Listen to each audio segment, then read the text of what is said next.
Okay, let's dive right into this explainer and look at a moment in history that, well, completely rewrote the map of North America. Have you ever gone to the store just to buy, I don't know, a carton of milk and somehow walked out with a massive new entertainment system? Right, we've all kind of been there. But imagine doing that, and instead of a TV, you accidentally bought half of a continent. Today, we're looking at how a simple diplomatic errand to buy one single city accidentally doubled the size of the United States. It really is a fascinating story. It's the ultimate snowball effect. What started out as a super modest diplomatic request in 1803 turned into one of the largest, most consequential, and frankly most surprising land transactions in human history. To really grasp how America pulled off this incredible real estate deal, we've got to understand what the country looked like at the dawn of the 19th century, and why one specific geographic feature was causing literally everyone so much anxiety. Section 1. The Mississippi River Problem. Tension in the West. So at the start of the 1800s, the American economy out west was incredibly fragile. If you were an American farmer living west of the Appalachian Mountains, you couldn't just load your crops onto a truck or a train, right? You completely relied on the Mississippi River. That river was the essential highway of the era. All of those goods had to flow south down the river and out through the crucial port city of New Orleans, just to reach markets on the East Coast and over in Europe. The crucial takeaway here is this: whoever controlled New Orleans absolutely controlled the economic survival of the American frontier. And as we see here, control over this massive area west of the Mississippi, known as the Louisiana Territory, was just a confusing web of shifting global powers. For decades, it had been under Spanish control. But then, in 1800, a secret treaty transferred this vast expanse of land right back to France. Suddenly, the geopolitical ground was shifting right beneath America's feet. When word of this secret transfer leaked, President Thomas Jefferson was, well, he was incredibly anxious. It was one thing to have a declining Spanish empire next door, but France was being led by the highly ambitious Napoleon Bonaparte. Jefferson was terrified that French control of New Orleans would choke off American trade entirely. I mean, if Napoleon decided to just close the port to American ships, the Western economy would collapse practically overnight. Moving to Section 2, a very small request, the modest pitch. Jefferson knew he had to act fast before this hypothetical threat became a devastating reality. So he sends his diplomats to Paris, and their goal was incredibly specific. They didn't cross the Atlantic to buy a quarter of the continent. No, they simply wanted to buy New Orleans and just a tiny, tiny patch of surrounding land. The sole objective was just to keep the river open for business.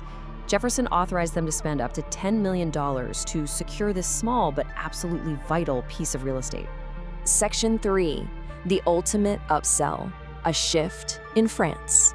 Now, meanwhile, in France, Napoleon was dealing with a very costly, failed military campaign down in the Caribbean, specifically in Saint-Domingue, which is modern-day Haiti.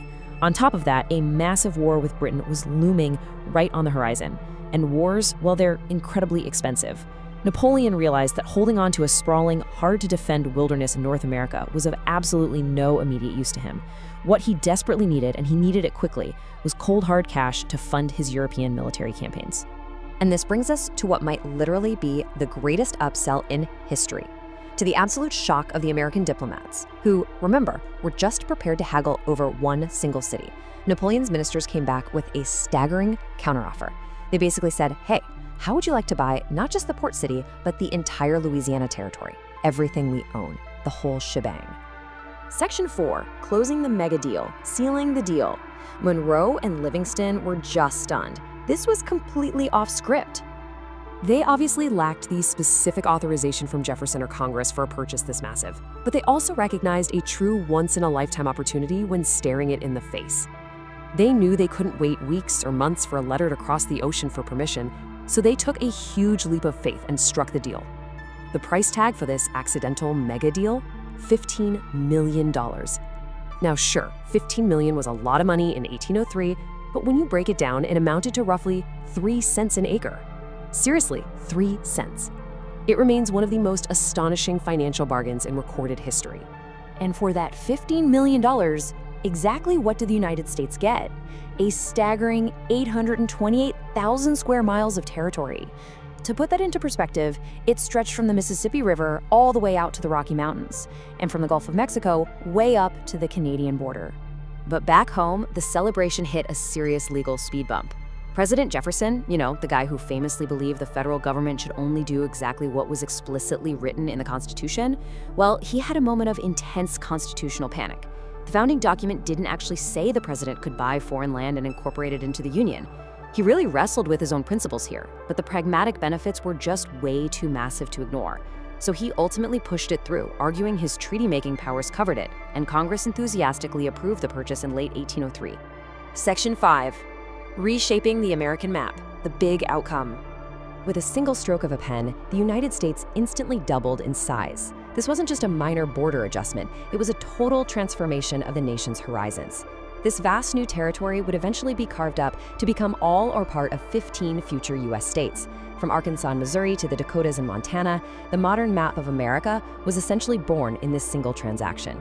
However, as we look at this massive expansion, it's really crucial to factually note that this territory wasn't some empty wilderness. It was already fully inhabited by numerous Native American nations who had lived there, thrived there, and governed that land for generations.